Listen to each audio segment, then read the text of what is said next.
Comitê Paralímpico Brasileiro.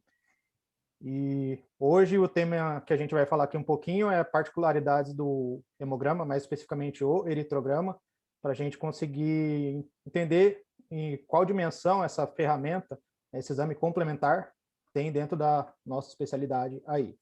Então, eu coloquei alterações hematológicas associadas ao exercício físico. Esse não é um nome gourmetizado, tem um sentido para isso, simplesmente porque a hematologia, falando clinicamente da hematologia, tem uma linha de pesquisa dentro da medicina esportiva, que os glóbulos brancos vão para a imunidade, aí tem toda a questão da cascata de coagulação também, que é relacionada às plaquetas, e tem a série vermelha. Série vermelha, então especificamente as hemácias, né, os glóbulos vermelhos em si. Vou passar o slide aqui. Opa. Então, quando a gente fala das alterações da série vermelha, a gente tem que resgatar alguns conceitos básicos em relação ao sangue. A divisão do sangue ela é feita na proporção de mais ou menos, se você for ver aí, 55% a 60% de plasma e 40% a 45% de glóbulos vermelhos. Então, guarda essa informação, porque essa proporção e relação entre o volume plasmático e glóbulos vermelhos é o ponto-chave de toda a aula aqui. Tá? Então, 55% plasma, 45% de glóbulos vermelhos, menos de 1% aí falando do glóbulos brancos, plaquetas, hemácias. Então, vendo ali a divisão do plasma, 90% é água, aí a gente tem todas as outras substâncias, macronutrientes, hormônios, íons, vitaminas, gases dissolvidos, metabólicos, que correm ali no volume plasmático. Então, a aula hoje vai ser sobre os glóbulos vermelhos. Então, o porquê aí do nome, alterações hematológicas da série vermelha.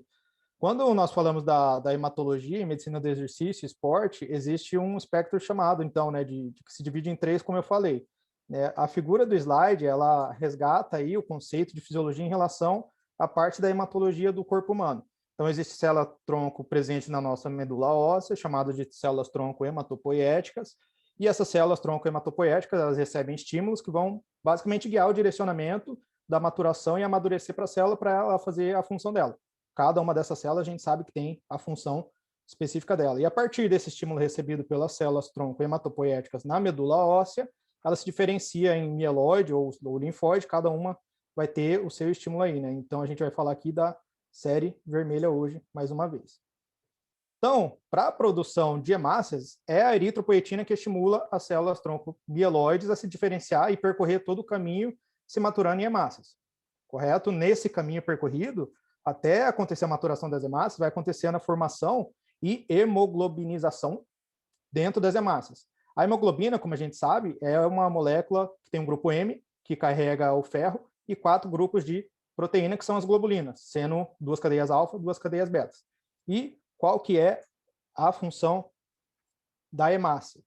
A função da hemácia, é claro que o principal, que a gente lembra o tempo todo, é o transporte aí do oxigênio. Também tem a outra função, que é extremamente importante, de eliminação de gás carbônico. Então, os gases carbônicos eles são dissolvidos no nosso sangue para ser levado até o pulmão, para ser eliminado em forma de dióxido de carbono. Então, a gente usa o sistema da hematologia para a eliminação de gás carbônico também, além do transporte de oxigênio. Também, outra coisa que é o principal também, é o metabolismo energético. Então, nós somos seres aeróbicos e, para isso, a gente precisa do oxigênio como receptor final dos elétrons. Então, também tem essa função aí, certo? E aí, quando a gente fala da fisiologia, fisiopatologia da série vermelha do nosso corpo, a gente tem alguns parâmetros de avaliação. Então, eu sempre brinco com os pacientes que o hemograma ele é praticamente uma biópsia líquida do nosso corpo. A gente tem um exame complementar ali que traz várias informações dentro do hemograma. E aí a gente tem várias formas de interpretar, sendo elas quantitativas e qualitativas. E é a partir delas que a gente trabalha na hematologia. Da série vermelha, os principais aí estão destacados em vermelho: hemograma, ferritina, índice de saturação da transferrina, capacidade total de ligação a ferro e aptoglobinas, além dos reticulócitos. Porém, também tem os qualitativos, que aí a gente fala em questões funcionais, questões até estruturais mesmo, relacionadas à série vermelha, que já parte para exames mais específicos e direcionados quando a gente está pensando mais num aspecto patológico. Então, também é importante lembrar dessa divisão específica em si para a gente estar trabalhando. Vou só passar o slide. E aí, muito provável que a gente se depare com essa frase aí do paciente. Muito provavelmente, quem tem um tempinho a mais aí na medicina esportiva já escutou isso aí. Minha hemoglobina não tinha que estar maior? Se não escutou dessa forma, deve ter escutado de uma forma pelo menos parecida aqui. Então, eu peguei um exemplo real, que a gente vai ver um exame coletado aí no dia 27 de maio, agora de 2021. E se for comparar com os exames dele anteriormente, se a gente for ver dia 1º de março, tinha lá uma hemoglobina de 15,4, aí no dia 1º de fevereiro, 15,1, e agora o dele, de 27 de maio, está 14. Se você for reparar no hematócrito, a mesma coisa, estava 45,7, depois 46, e caiu para 41,3. E aí, por que acontece então essa queda? Aconteceu, ele não sangrou, não teve nenhuma repercussão clínica, não teve nenhuma intercorrência, simplesmente teve essa diferença no hemograma dentro de um curto período de tempo aí de 2 meses, aproximadamente 2, 3 meses. E aí, qual que é o papel do médico do esporte? Saber se isso é fisiológico ou fisiopatológico. Então, a gente tem que entender primeiro a fisiologia do exercício para a gente direcionar se ele está tendo um problema fisiopatológico ou não. E aí, da onde que o paciente tira, então, né? Isso, minha hemoglobina não tinha que estar maior? Simplesmente, se a gente pegar a lei de Fick, que é consumo de oxigênio é igual ao débito cardíaco vezes diferença arteriovenosa de oxigênio. A distensão do débito cardíaco, volume sistólico vezes frequência cardíaca. Então, sim, se a gente está falando de série vermelha, se a gente está falando de hemácias, hemoglobina, consumo de oxigênio, então tem essa relação. E a gente precisa dar esse direcionamento dentro do próprio exame. Por quê? Quando a gente fala do eritrograma, da série vermelha do hemograma, a gente vê lá hemoglobina, hematócrito, sendo que isso é uma proporção. Então, quando a gente olha para o hemograma, a gente tem que ter a noção de que a gente está trabalhando com um parâmetro de proporção. Então, é gramas por decilitro. A gente está fazendo uma relação de uma coisa com outra. Então, volume plasmático pela massa eritrocitária de hemoglobina, hemácias. E aí, a definição da OMS de anemia é essa aí. Menor que 13 gramas por decilitro para homem e menor que 12 gramas por decilitro para mulheres, principalmente por relação da menstruação. E aí a gente tem uma grande questão aqui. Qual é essa questão?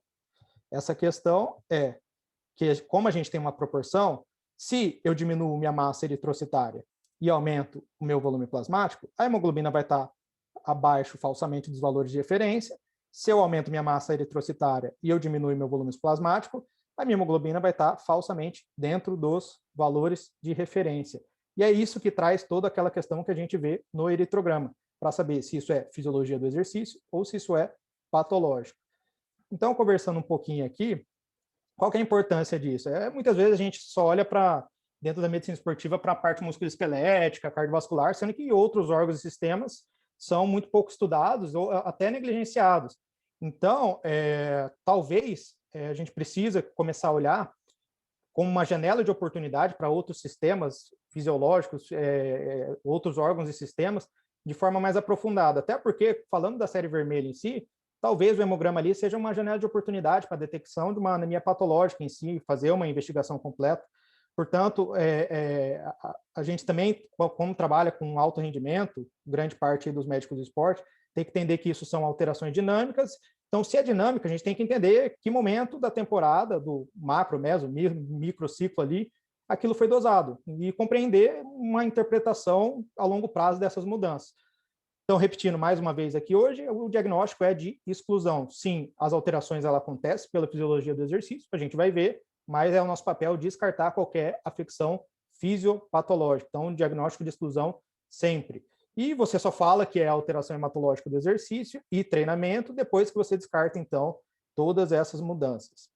E aí, algumas particularidades e fatores de risco.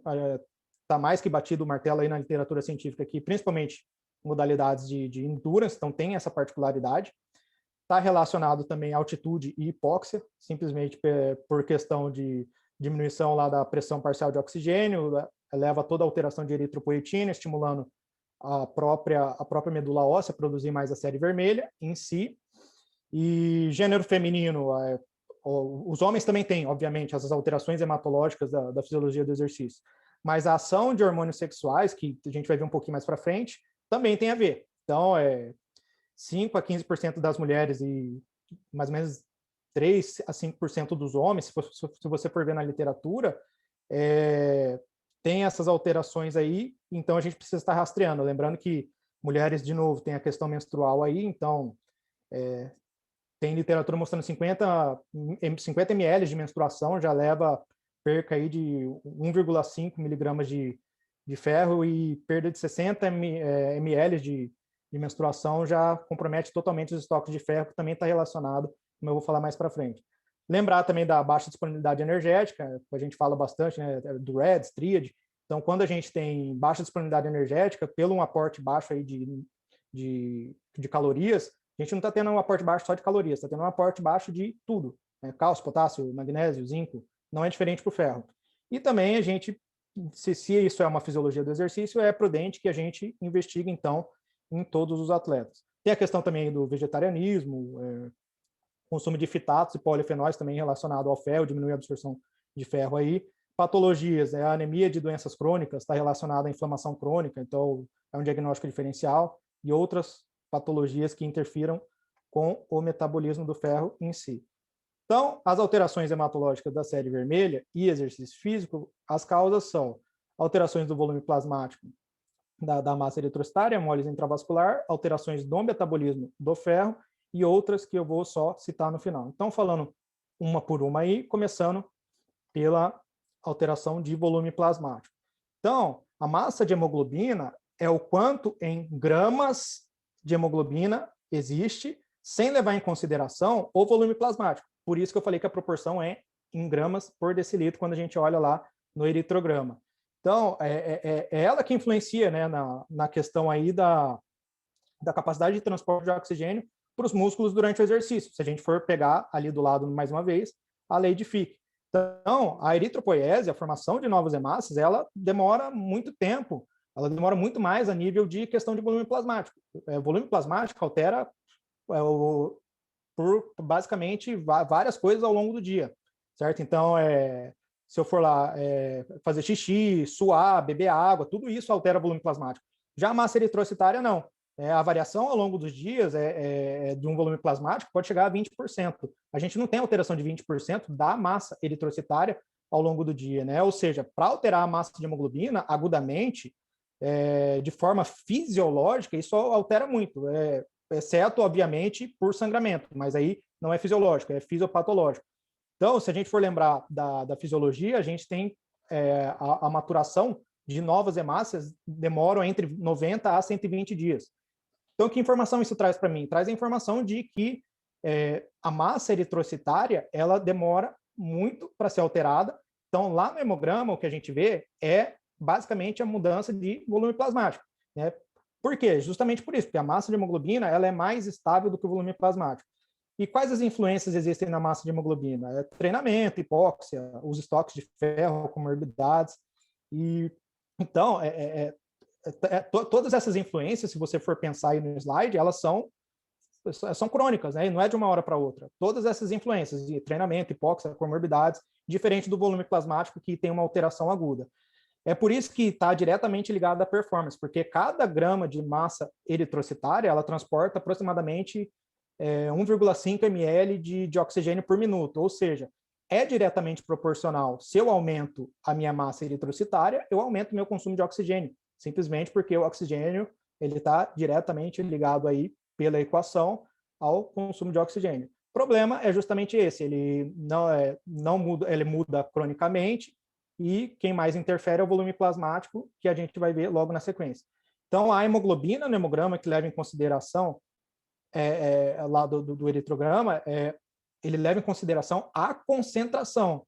Então, isso é proporcional ao volume plasmático. Pode não indicar fielmente o que realmente está acontecendo no corpo, como a gente viu, e sim, especificamente só a massa eritrocitária. Agora, falando do volume plasmático, é óbvio que o fornecimento de oxigênio para as células depende do fluxo sanguíneo, ou seja, o volume plasmático.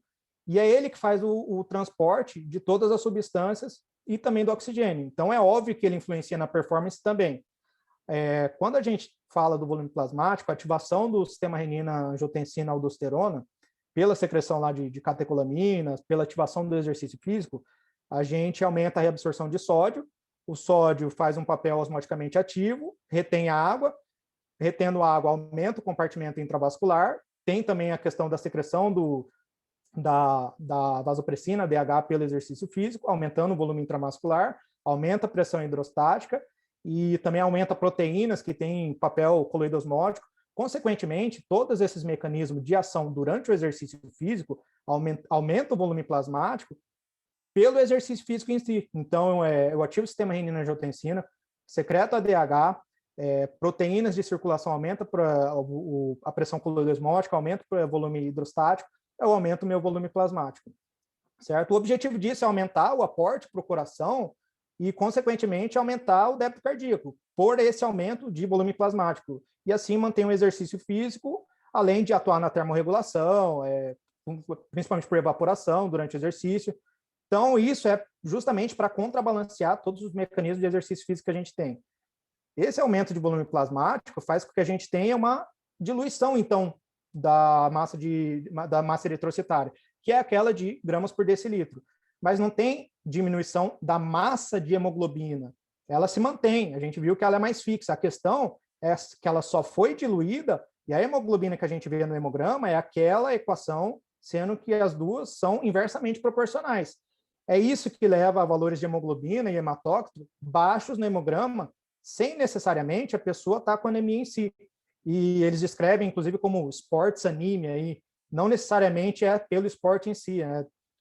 Outras doenças mais variadas que a gente possa imaginar também causa isso, né? Insuficiência cardíaca, insuficiência hepática, insuficiência renal, causam essa pseudanemia simplesmente pelo aumento do volume plasmático, que é dilucional. Porém, a da fisiologia do exercício é pelos mecanismos do exercício físico aumentando o volume plasmático para aumentar o débito cardíaco e, consequentemente, a gente continuar fazendo o exercício físico. O ponto-chave é que é justamente isso. Pelo exercício físico, ele é fisiológico. A performance não cai porque a massa de hemoglobina ela está preservada. Ela só foi diluída. A massa de hemoglobina não caiu. Inclusive, nem anemia é. Por isso que eles, inclusive, questionam esse nome aí de sports anemia, né? Pseudoanemia. Porque não tem sinais de patologia causadora de anemia, como baço palpável, icterícia, ou sinais que a gente vê de anemia incipiente, né? A hipocorado aqui em mucosas. Então, o exercício físico aumentar o volume plasmático leva a um aumento ali de eritropoetina para contrabalancear a queda de hemoglobina, que provavelmente é para aumentar a concentração arterial de oxigênio para que essa diluição não cause aí nenhum prejuízo na performance. E aí a gente vê que tudo aquilo que eu falei, né? O volume plasmático é variável ao longo do dia e não só em relação ao exercício em si. Então, eu vou urinar, se eu suei, se eu bebi água, se eu estou tomando algum medicamento, tudo isso influencia no volume plasmático, diferente da massa eritrocitária.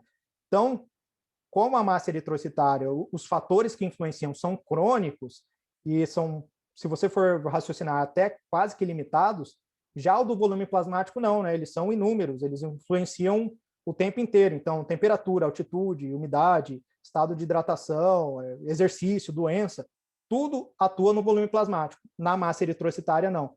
Então, o componente que mais acaba atuando na massa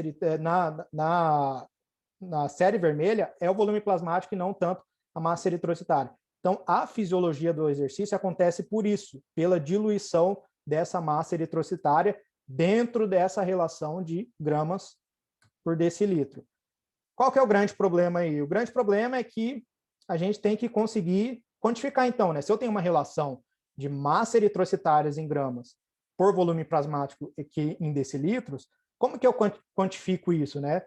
A gente tem alguns métodos para fazer isso. O problema é que os métodos diretos para quantificar volume plasmático e hemoglobina, eles acabam que você precisa injetar substâncias químicas com traçadores lá de radioisótopos, muitos deles são radioativos, ou seja, são pouco práticos e é quase que inviáveis na prática se você for pensar. Já os métodos indiretos da equação para volume plasmático, a sensibilidade e especificidade deles são muito ruins. Os mais utilizados para avaliar a massa de hemoglobina é o teste de reinalação de monóxido de carbono, que era bastante utilizado, quem é mais antigo aí pode ter visto aí em questão a nível de pesquisa científica. Então, o que acontece? Atletas que treinam em altitude, ou os que fazem lá o train high, live low, esse exame consiste em um repouso de 5 minutos, você fica sentado, coleta 3 amostras lá de sangue do lóbulo da orelha direita, que é o sangue arterializado, que eles dizem, e aí analisa diretamente a concentração de monóxido de carbono na hemoglobina. Depois a pessoa vai, respira lá uma mistura de O2 com cerca de 1 mililitro por quilo de monóxido de carbono, por esse espirômetro que está ali na figura, durante 2 minutos, colocando um clipe nasal. E aí o sangue é colocado, o sangue é coletado depois de 8 minutos, e aí eu faço a subtração. Quanto que estava o monóxido de carbono ligado à hemoglobina antes de eu inalar a mistura, quanto que estava depois. Essa diferença é proporcional à massa eritrocitária. Ou seja, é uma coisa muito trabalhosa, muito dispendiosa, muito cara. Fica inviável para fazer na prática a gente conseguir saber quanto que é a nossa massa eritrocitária especificamente, né? Para o alto rendimento, o doping, se a gente for conversar aqui do alto rendimento, o doping ele verifica a hemoglobina e percentual de reticulócitos, né? E não a massa de hemoglobina total. Então, talvez esse seria ideal para a gente estar vendo a manipulação do doping em relação ao sangue, né? Porque não é afetado pelo volume plasmático, além de detectar a transfusão autóloga e tudo mais. Então, o que a gente tem para trabalhar, se você for ver, é com hemograma. Sabendo dessas informações, correlacionando com dados clínicos, que a gente brinca bastante, saber que está mais que comprovado que o que está relacionado à performance é os valores de massa de hemoglobina, tem que ter muito clara essa informação, que os valores de hemoglobina e hematócrito do hemograma também vão estar diretamente relacionados a essas alterações que eu citei. Então, a gente tem que trabalhar com essa informação em si. E aí, a quantificação de volume plasmático, como eu falei, é extremamente trabalhoso, difícil. Então, basicamente esse é o resumo, né? A gente trabalha com hemograma porque quantificar a massa de hemoglobina é difícil, quantificar volume plasmático também é difícil. Vamos para a segunda parte, falando agora de hemólise intravascular. A hemólise intravascular tem essas causas aí, da ruptura e destruição dos eritrócitos aí durante o exercício físico. E isso surgiu da onde? Isso surgiu que já sabe que existe há muito tempo essa ruptura e destruição dos eritrócitos, lá de 1880, 1890, que aparecia a hemoglobinúria, né? Então, hemoglobina na urina dos soldados que marchavam longos e longos períodos aí. Então, durante essas marchas, eles iam e urinavam sangue, e foi descoberto que tem, então, essa ruptura e destruição dos eritrócitos. Se eu tenho destruição e ruptura dos eritrócitos, é claro que isso vai repercutir lá naquela relação do hemograma em si. Porém, isso acontece de forma branda e autolimitada, e isso é detectado por hemoglobina livre ali na urina e no sangue, quando a gente fala de hemólise intravascular. E aí, quando a gente fala da questão um pouco aqui das outras causas, né, hemólise batida de pé, fragilidade osmótica, a membrana eritrocitária alterada, contração muscular repetitiva, trauma mecânico direto das hemácias ali, forças de cisalhamento, tudo isso vai também ter o papel dentro daquela proporção ali que a gente falou das alterações hematológicas da série vermelha, né? Depois a gente vai entrar na questão ali do ferro, o fato que de toda essa questão do metabolismo do ferro é que o ferro é a nossa única fonte exógena, né, que a gente tem o ferro a gente só tem de fonte exógena, né? A gente não produz ferro no nosso corpo. Então, também tem relação com a hemólise aí. E o que mais que tem para falar aqui? Que a gente trabalha aqui com outros aspectos da hemólise, que é LDH, reticulócitos, bilirrubinas. Aí a gente já não vai trabalhar só com hemograma, a gente vai pedir outros exames também para estar investigando essa questão da hemólise em si. Então, falando especificamente da batida de pé, tem vários fatores influenciadores. Então, a batida de pé está relacionada à duração da batida de pé, frequência e intensidade que isso acontece. Isso, claro que não é a única explicação, né? A gente viu que tem várias outras. Isso, inclusive, é comparado ciclistas com corredores. Então, foi visto que essas alterações hematológicas é muito mais comum nos corredores que ciclistas, simplesmente porque os corredores têm essa hemólise de batida de pé, né? Então, ciclistas, remadores, têm menos queda da hemoglobina em si. Até o solo da corrida influencia, calçado, a sola mais macia causa menos impacto, menos trauma. Tem estudos mostrando isso. E o que mais? A contração muscular. A contração muscular está relacionada ali a que a gente diminui, faz a contração muscular. Se eu faço contração muscular, diminui a microcirculação, principalmente ali a nível de capilares. Se eu diminuo os capilares, eu vou influenciar lá na distensibilidade da hemácia, e isso pode causar a ruptura, levando à hemólise intravascular. A ligação das catecolaminas em si, nas hemácias, né, as hemácias elas têm receptores de catecolaminas. Se as hemácias têm receptores de catecolaminas que estão bombando durante o exercício físico, e as hemácias têm deformibilidade justamente para passar nesses capilares, quando a catecolamina se liga, isso altera a deformibilidade inerente que a hemácia tem, então isso também já é uma vulnerabilidade maior para a hemólise. A hemoglobina tem uma parte proteica, eu falei lá atrás que tem as cadeias de globina, né? Então a hemoglobina não deixa de ser uma proteína. Então, quando a gente fala de alteração de pH, de temperatura, a gente lembra lá pelo mecanismo de Haldane-Bohr, alguma coisa do tipo, que se eu altero pH e temperatura, eu desnaturo proteínas quaternárias. Se eu desnaturo proteínas quaternárias, eu altero toda a função que ela tem. Então, a hemoglobina tem a cadeia proteica de globinas, e por alteração de pH e temperatura do exercício físico, também acontece essa desnaturação, de novo, levando à questão da hemólise intravascular. E aí, que tem que se perguntar é o seguinte, será que essa mudança crônica na propriedade viscoelástica, então, das hemácias, é o que explica a menor vida do praticante de exercício físico? Porque tem estudos mostrando isso também, que os praticantes de exercício físico, a meia-vida da hemácia, não se aproxima tanto de 120 dias, fica mais perto ali de 90, 100 dias de vida das hemácias. Será que isso é patológico? Será que isso causa algum problema? E o que é visto é que, na verdade, isso é possivelmente uma hipótese, não passa de uma hipótese, porque o exercício, inclusive, parece ter um papel protetor, porque ele consegue dar conta desse clearance do que é solto de hemoglobina na circulação, já as causas patológicas não. Então, do exercício físico eu tenho hemólise intravascular por todos esses mecanismos, meu corpo dá conta de fazer o clearance, certo? Pelo exercício físico. Então, isso é fisiológico. Já a hemólise intravascular da patologia, isso é patológico. E isso acontece numa proporção, em magnitude, que o meu corpo não dá conta de atender toda essa demanda que está acontecendo.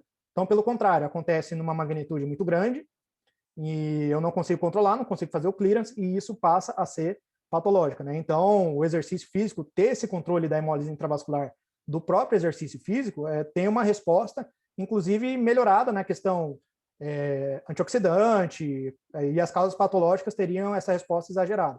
Então, essa hemólise, a fisiológica do exercício físico, inclusive, ela é uma adaptação benéfica se a gente for ver nas figuras aí, simplesmente porque é controlado, eu estou dando um estímulo, uma demanda que meu corpo consegue atender, então isso fica controlado e vai gerar os benefícios. A patológica, não. Terceiro, falando agora da alteração do metabolismo do ferro. Quando a gente fala do metabolismo do ferro, especificamente aí na repercussão, né, da alteração hematológica que causa o metabolismo do ferro no nosso sangue, a gente tem 3 aspectos de apresentação diferente. Medicina esportiva, é muito provável que a maioria dos casos que são encontrados são em estágio 1 e 2. Né? Então, o foco especial na medicina esportiva é para o estágio 1 e estágio 2. Quando a gente conta o estágio 3, que é a anemia ferropriva em si, o grau de preocupação e investigação diagnóstica da causa, para ter chegado a esse ponto, tem que ter a gente tem que pensar de forma aguçada, né, que provavelmente já tem qualquer outro tipo de patologia causando essa anemia ferropriva em si. Né? Eu não vou pegar uma alteração laboratorial estágio 3, anemia ferropriva em si, e pensar que o exercício físico causou isso. Né? jamais a gente deve achar que o exercício físico por si só levou a uma anemia ferropriva. De novo, porque são alterações fisiológicas e aí as hemácias não se alteram nessa proporção da anemia ferropriva em si, né? Não causa. E aí, são esses 3 aspectos de apresentação, né? O estágio 1, eu tenho hemoglobina dentro dos valores de referência, a única coisa que vai alterar é a ferritina baixa, que a gente chama de deficiência de ferro. O estágio 2, eu já começo a alterar saturação de transferrina e capacidade total de ligação ao ferro, mantendo a ferritina baixa, e aí a gente chama de deficiência de ferro não anêmica. E aí, o estágio 3 já abaixa a hemoglobina juntamente com tudo. A gente altera, inclusive, os índices hematrimétricos, né? O HCM, o VCM, RDW, tudo já começa a alterar no estágio 3. E aí a gente tem um paradoxo ali de que a ferritina, ela mostra para a gente a questão dos estoques de armazenamento de ferro no nosso corpo, certo? Certo, beleza. Porém, a ferritina, a gente tem que lembrar também que ele é um marcador de inflamação no nosso corpo. Então, qualquer afecção inflamatória que a gente tiver, consequentemente, vai repercutir com o aumento da ferritina sérica no nosso sangue. E aí a gente fica numa situação que a gente vai ficar na dúvida. Então, tem alteração lá no eritrograma, eu acho que tem uma alteração ali da série vermelha, não sei se é pelo exercício físico ou se é patológico, e a minha ferritina está alta, né? Está 400, 500, 900, 1.200, e aí eu perco esse parâmetro da ferritina. Então, que estágio que o paciente está? E aí o que a gente pode fazer é pedir outras provas de marcadores inflamatórios, como, por exemplo, VHS, PCR, porque se vir muito alterado, o PCR, por exemplo, o PCR vem num valor extremamente alterado, junto com uma ferritina extremamente alterada, aí eu bato o martelo que sim, a ferritina está alterada por um estado inflamatório agudo. Então, pode ser uma ferramenta muito interessante aí para a gente trabalhar com o PCR quando a ferritina vem elevada e eu estou desconfiando das alterações hematológicas do exercício físico. E aí, o estágio 1 parece não ter grandes repercussões, impacto mínimo na performance. A gente tem que começar a fazer estudos de correlação, né? E com certeza, vou falar mais para frente, evitar progredir para o estágio 2 e 3. E, bom, padrão ouro que a gente tem é simplesmente fazer a biópsia de medula óssea para ver a alteração de metabolismo do ferro, né? Ninguém vai sair fazendo biópsia de medula óssea nas pessoas. O que a gente faz é trabalhar com essas informações. Capacidade total de ligação ao ferro, índice de saturação da transferrina, os valores índices hematrimétricos. Passar o slide. Então, a gente tem um fluxograma aí para seguir em relação ao metabolismo do ferro. Então, tem esse quadrinho aí, depois lá na aula no YouTube dá para fazer com calma, em que você leva em consideração tudo isso que foi falado. Então, que momento que está na periodização, estado de hidratação, se a pessoa tem alguma doença, a carga de treino dela, quantas vezes foi coletada esses exames, e aí você segue esse fluxograma certinho aí em relação ao metabolismo do ferro. E falando especificamente do ferro em si, o ferro ele não é só importante como componente de ligação da hemoglobina para o transporte de oxigênio. A gente tem que lembrar que o ferro também é fundamental para a nossa sobrevivência, porque o ferro ele é o aceptor de elétrons na cadeia final, né, do metabolismo aeróbico. Então, ele está relacionado lá à cadeia de citocromo. Então, o ferro tem papel no metabolismo energético também. Por isso que a gente tem que ficar tão ligado no metabolismo do ferro, juntamente com a série vermelha do nosso corpo. Ou seja, a alteração dos níveis de ferro impactando nos citocromos, isso aumenta a participação anaeróbica do metabolismo energético. E aí a gente reduz a eficiência energética. Ou seja, a glicólise anaeróbica ressintetiza menos ATP que o metabolismo energético aeróbico. Simplesmente porque se eu tenho alteração do metabolismo do ferro que está mais baixo, altera a cadeia de citocromo, alterando a cadeia de citocromo, o metabolismo aeróbico vai ficar menos eficiente, eu vou trabalhar mais com metabolismo anaeróbico e isso vai ter todo o impacto em si, em relação à ressintetização de ATPs. Então, o exercício físico, quando a gente fala de exercício físico, a relação do metabolismo do ferro com a série vermelha é o seguinte: o exercício físico leva a microlesões nos músculos e isso desencadeia uma resposta inflamatória. O próprio músculo secreta lá as citocinas deles, a gente chama de interleucinas, e essa inflamação, a mediação dessa resposta, vai ser comandada pela interleucina 6. Então, a principal miocina que a gente tem dessas microlesões da musculatura quando a gente faz exercício físico, que acontece o tempo todo, é a interleucina 6. O próprio músculo secreta a interleucina 6. A interleucina 6, ela sinaliza a secreção de uma proteína chamada epsidina. A epsidina é um hormônio secretado predominantemente pelo fígado, e esse hormônio é justamente o regulador da homeostase do ferro no nosso corpo. É ele que vai regular o quanto que entra e sai de ferro no nosso corpo. Então, se eu tenho alteração ali da epsidina, o que ele faz? Qual que é o mecanismo da epsidina? Ele diminui a absorção de ferro lá nos enterócitos e o quanto que as células vão estocar esse ferro, né? Principalmente em fígado, medula óssea e baço. E aí, pela ligação da epsidina com a ferroportina, que é o que coloca o ferro para dentro do enterócito, é a absorção do ferro em si, isso que vai impactar no metabolismo do ferro. Então, eu faço exercício físico, tenho microlesões da musculatura, secreto as miocinas. Principal miocina interleucina 6. Interleucina 6 vai e estimula a secreção de epsidina. A epsidina vai lá no transportador de ferro, que é a ferroportina, no nosso enterócito, e faz um down regulation da absorção de ferro, né? Então, se eu tenho esse mecanismo de exercício físico ao longo do tempo, eu secreto interleucina estimula a epsidina, estimulando a epsidina, vai lá no receptor que é a ferroportina, diminui a absorção de ferro, você vê que fica nesse ciclo aí quase que vicioso no metabolismo do ferro, e aí a gente tem que atuar nisso, por quê? Porque a gente tem que quebrar esse ciclo vicioso. Então, aquele paciente ali no estágio 1, que a gente viu, que é só alteração, deixa eu voltar aqui para... Então, esse paciente aqui, que está no estágio 1, a única coisa que ele tem de alteração é a ferritina baixa, estou falando num praticante de exercício físico, tá bom?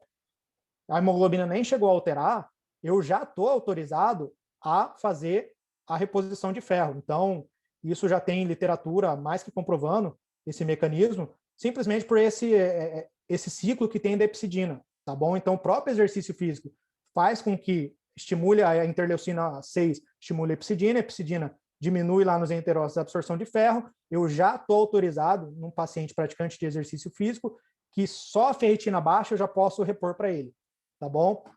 E aí, quanto maior a ferritina... E aí, claro que isso é um mecanismo de feedback negativo, né? Se eu tenho ferritina alta, a epsidina vai diminuir, se eu tenho ferritina baixa, a epsidina vai aumentando ali. E aí, falando especificamente no estágio 3, que é a anemia ferropriva, a atividade hormonal da epsidina, ela se diminui, simplesmente por esse mecanismo de feedback aí, né? Já nos estágios 1 e 2, a atividade da epsidina, ela fica em flutuação. Então, quando eu faço exercício físico, eu fico tendo justamente esse ciclo aí. Falando especificamente aí dos hormônios sexuais, né? A diferença de homem e mulher, a gente tem a testosterona, que estimula muito a eritropoiese no homem, aí a testosterona teria um papel aí de down regulation justamente nesse papel da epsidina, porque a eritropoetina ali inibe a epsidina.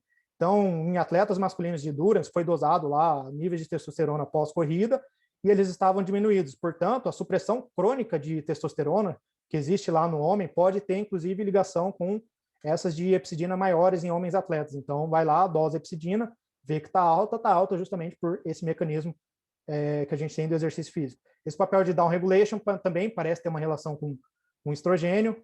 Isso se compara com mulheres que, inclusive, tem a questão lá do contraceptivo, né, hormonal, e aí já não é minha área, não vou entrar em detalhe aqui.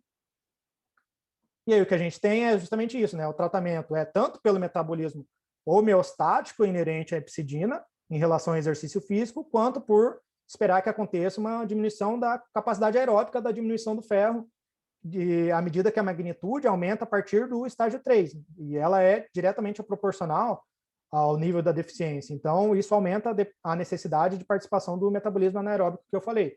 Então, a gente está falando justamente daquele mecanismo de pH, queda de glicogênio, tudo isso tem relação. Em relação à performance, é difícil quantificar, então tudo que eu estou falando aqui em relação à saúde, né, qualquer coisa que a gente for fazer em relação à performance tem variáveis infinitas, e o que a gente faz, então, é tratar, né? Recomendação, não existe uma receita de bolo, simplesmente porque cada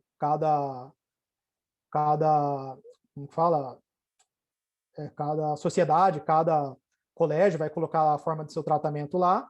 Então, o ideal que a gente parte ali, a recomendação é de 10 miligramas de ferro alimentar no homem, 20 miligramas de ferro alimentar na mulher. Porém, com toda essa discussão em praticantes de exercício físico e principalmente atletas, talvez essa recomendação de ferro deva ser, inclusive, maior. Falando especificamente da alimentação aqui, né? O corpo não sintetiza ferro, né? A única fonte de ferro que a gente tem é via alimentação, via exógena, né? Ou administração parenteral. O timing teria relação justamente com essa janela aí da epsidina, né? que a gente tem que colocar. Então, a gente tem que pensar na fonte alimentar, levando em consideração a disponibilidade do ferro M nas proteínas de fonte animal, tem mais biodisponibilidade, melhor absorvido que o ferro não M, e também tem que lembrar da questão do doping em si. Né? Por quê? Quando a gente vai administrar ferro parenteral a gente tem que administrar num fluido, certo? Não existe você dar ferro direto na veia, porque o ferro ele é extremamente danoso, lesivo, e aí você causa tromboflebite na pessoa. Então, o ferro que você vai administrar tem que ser numa quantidade grande de fluidos, geralmente usa o próprio soro fisiológico mesmo. Então, a gente está falando aí de 500 ml num espaço de tempo que também é prolongado, né, de 2, 3 horas, também depende muito de protocolo. Se eu estou falando numa quantidade de fluidos muito grande, via endovenosa, a gente tem que lembrar que o doping tem um limite lá de 100 ml a cada 12 horas. Então, em atletas de alto rendimento que estejam sujeitos aí à questão de doping, a gente tem que fazer simplesmente a AUT, né? Pedir autorização terapêutica para estar administrando esse ferro na pessoa. Mas, para isso, tem que seguir lá a escadinha da UADA, da ABCD, né? Falou, ó, estou há 6 meses, estou há 1 ano tentando tratar aqui esse ferro, essa alteração hematológica do paciente, já dei ferro, já tentei ferro alimentar, já tentei ferro oral, e simplesmente não melhora, né? Chegou o momento que eu preciso fazer esse ferro endovenoso. E aí, a ABCD pode aprovar ou não aprovar. Bom, aí, lembrando da parte aí, não sei se tem alguém da GO aí, mas disponibilidade energética também. E aí é isso que eu estava falando, né? Primeiro, não negligencia o aporte de ferro, tá? 10 a 20 miligramas ali, o aporte alimentar, 10 miligramas no homem e 20 a mulheres.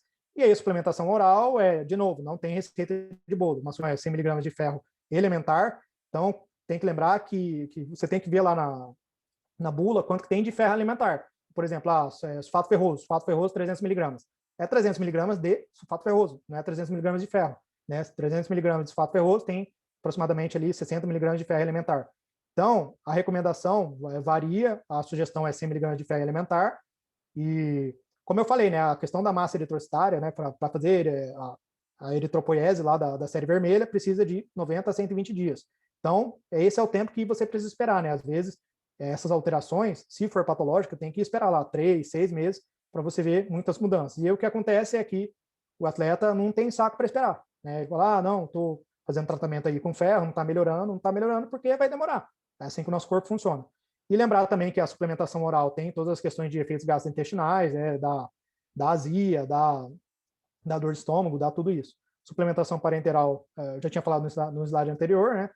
Os efeitos adversos é a tromboflebite, dói pra caramba, não sei quem aqui já teve que fazer a suplementação parenteral de ferro, é muito doído, tem a questão do doping e o protocolo cada sociedade vai fazer de acordo com o que acha a mais adequada. E a última aí, essas outras aí seriam outras causas que alteram a série vermelha aí com exercício físico. Então, perda gastrointestinal da parte de sangue, hematúria do exercício físico, doenças crônico-degenerativas. Cada uma delas é uma discussão gigantesca e detalhada e específica aqui, não daria para falar em 1 hora de aula. Então, apesar das causas acontecerem, o que a gente tem que lembrar também, que apesar de acontecer no endurance, a gente tem que lembrar que também acontece no resistido, não limitar só ao endurance, é necessário ver se não tem repercussões e outros mecanismos até, né, até mesmo protetor, né, visto que o metabolismo do exercício ele aumenta a própria síntese proteica em si, então a gente tem que dar um direcionamento também ali para outras modalidades que não endurance em relação ao metabolismo do ferro. E aí, para terminar, eu falei aqui só da série vermelha, né? Então, falando especificamente de novo da parte hematológica, tem esse artigo aí que dá uma pincelada nas mais variadas doenças hematológicas, traz uma abordagem terapêutica do exercício físico em relação às doenças hematológicas, não só da série vermelha, mas também parte da coagulação, sangramento, plaquetas, as mais variadas apresentações clínicas em relação ao exercício físico. Então, ele fala, anemia falciforme e exercício físico, ele aborda um pouquinho. Talassemia e exercício físico, ele aborda um pouquinho.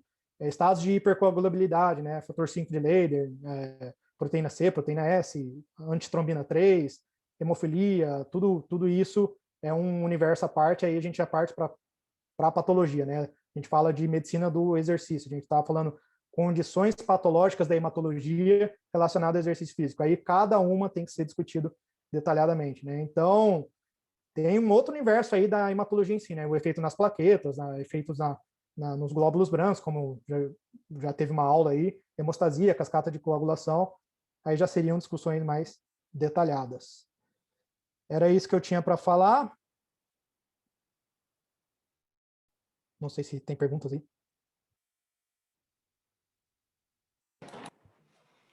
Excelente, João, excelente. Excelente aula.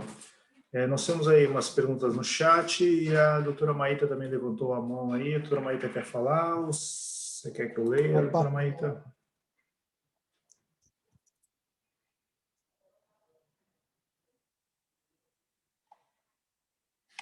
Bom,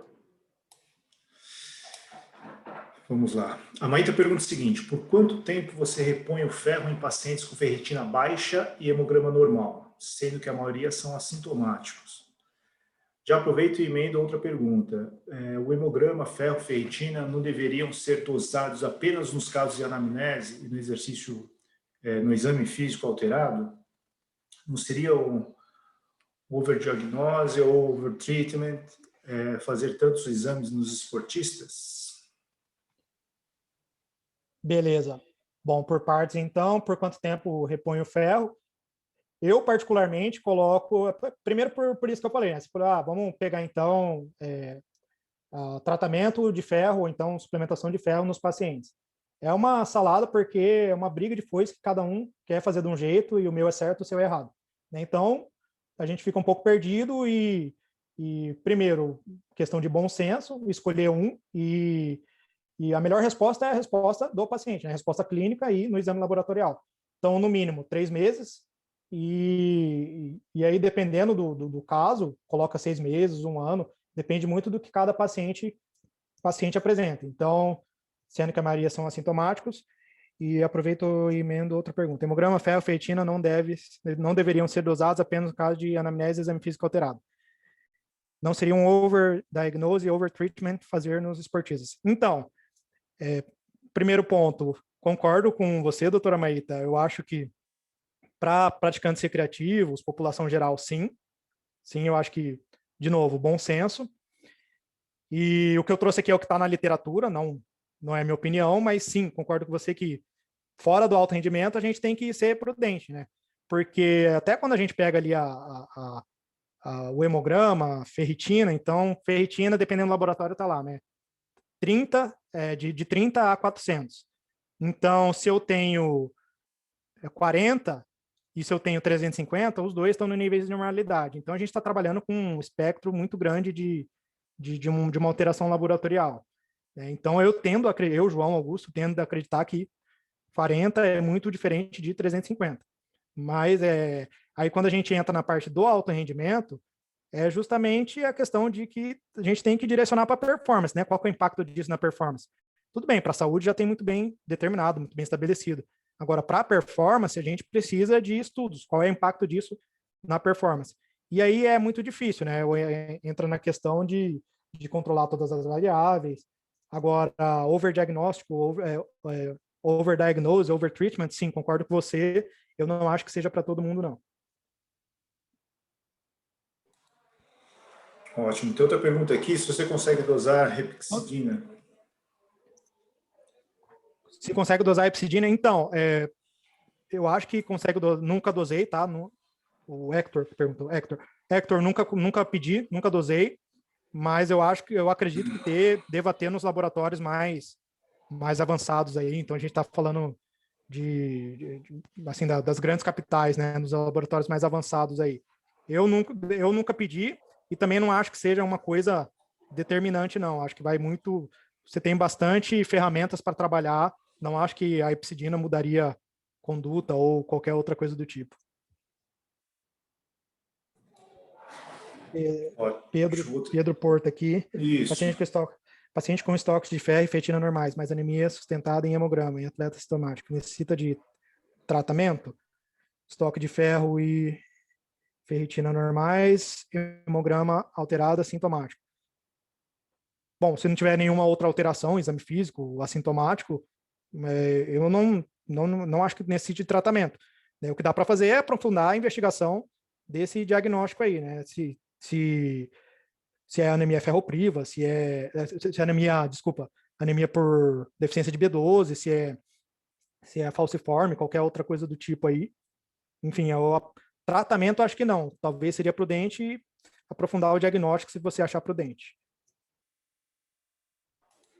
Deixa eu abaixar aqui. Tem vários agradecimentos aí, também parabenizando pela aula. Vou te fazer uma pergunta em relação, você está acompanhando aí os Paralímpicos em relação, eles adquiriram Covid, pegaram Covid, como que está? Teve alguma alteração? Da parte do Covid? Isso, na parte hematológica aí. Você está acompanhando alguma coisa nesse sentido?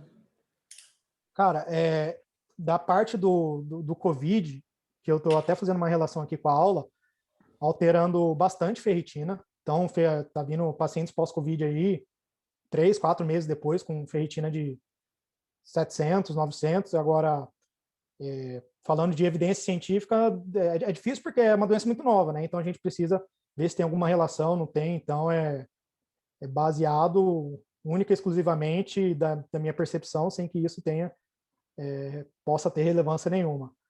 E exame físico bastante linfonodo cervical, também no exame físico, palpação, bastante coisa de alteração.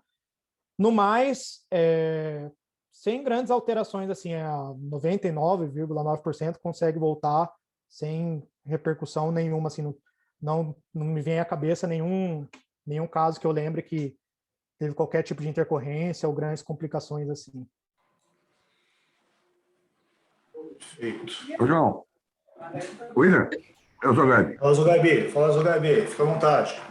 Ô, João, parabéns aí mais uma vez. Não, só queria te lembrar, se passou muito rápido lá, o efeito Haldane é no pulmão, né? Em acidose metabólica, no pulmão, quer dizer, quando a hemácia passa pelo pulmão, ela aumenta a afinidade da hemoglobina pelo oxigênio. E o BOR é na musculatura, que é o contrário, né?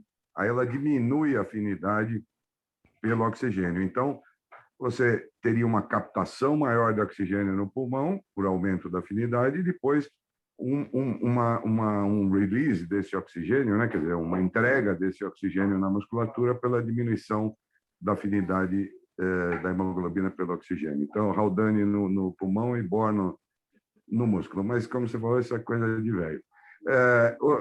E outra coisa que eu queria lembrar, só que talvez seja interessante para todo mundo ficar na cabeça, é o conceito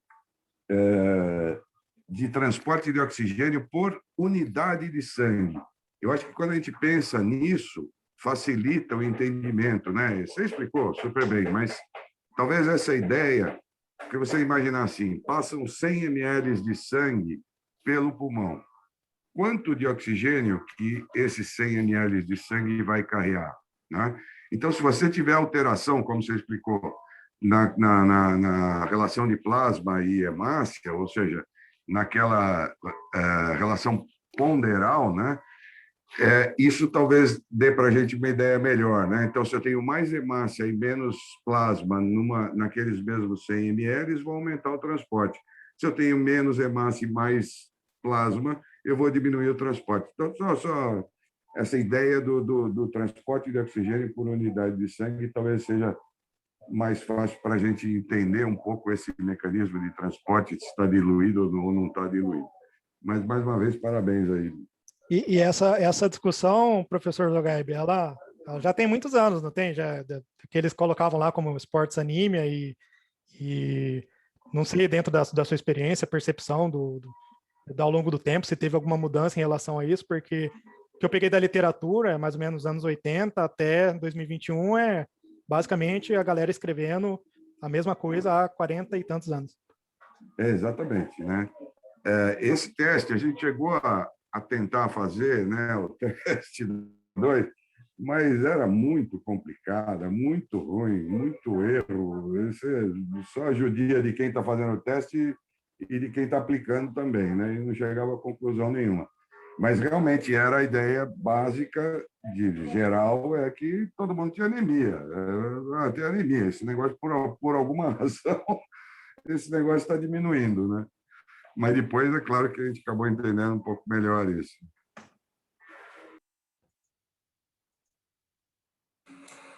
Perfeito. Só tem uma última pergunta aqui, ó, João. Consegue passar o nome daquele artigo do organograma? Consigo sim. Hector, entra, manda uma mensagem para mim no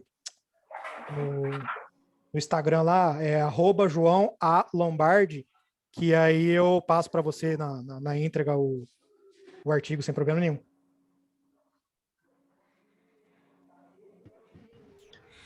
João, posso fazer Perfeito, uma João. última pergunta?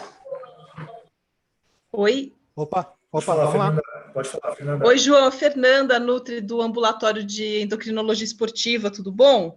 Oi, Fernanda. Bem, graças a Deus. Então, tá joia. Eu tenho uma dúvida.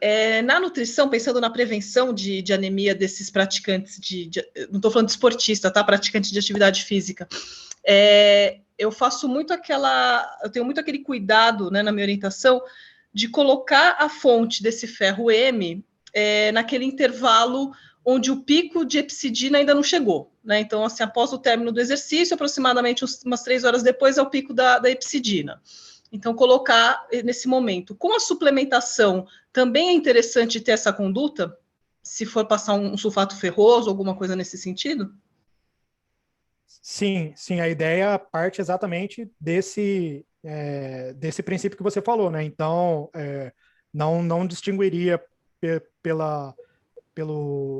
pelo ferro oral ou pelo ferro da alimentação. Então, tá. E aproveitando esse mesmo momento, né? Mesmo momento. Então, isso é justamente isso que você falou, né? Que os artigos trazem a janela de oportunidade que a epsidina teria o pico ali, seria 3 a 6 horas, então você faz ali o timing, eles chamam de timing nutricional, esse é o nome, né? Nutricional, de estar atuando justamente nessa janela aí que você falou. Então, sim, não distingue pelo ferro alimentar ou ferro de terapêutico, assim, né? Tá, e aí só rapidamente falar para o Hector, no meu mestrado a gente fez a dosagem da epsidina, a gente tentou ver com laboratórios, era extremamente caro, e também era um kit extremamente caro, bem demorado, enfim, é algo bem, bem trabalhoso. Eu concordo com você em relação a estudar bem se há necessidade de solicitar esse exame. Obrigada. Nada, exatamente por isso, né? Isso é que acontece naturalmente no nosso corpo. Então, a gente tem as microlesões ali, inclusive a gente quer, né, que aconteça as microlesões, né? Isso que leva a aumento de área de secção transversa, a síntese proteica, né? Os macrófagos vão lá e atuam ali nas miofibrilas musculares. E essa cascata inflamatória acontece justamente para ter a reparação tecidual. E aí a interleucina estimula a epsidina de forma fisiológica. Isso é o que acontece quando a gente treina, né? Então, se a gente está falando de algo fisiológico, a gente dosar a epsidina ali, né? Você está falando que é caro aí, uma coisa cara que a gente sabe que acontece pela fisiologia, sendo que não vai alterar a conduta, você vai atuar no metabolismo do ferro. Não sei o que acrescentaria a mais aí no contexto do paciente. Perfeito, João. Mais uma vez, muito obrigado aí pela excelente aula. Devido ao tempo, aí nós vamos ter que encerrar a nossa reunião. Agradeço a todos, em nome da Medicina Esportiva, em nome do staff todo da Medicina Esportiva. Semana que vem nós vamos ter uma aula sobre a medicina da dança, vai ser uma aula bem interessante, né? E um bom feriado a todos e até a próxima. Obrigado, João. Tchau a todos.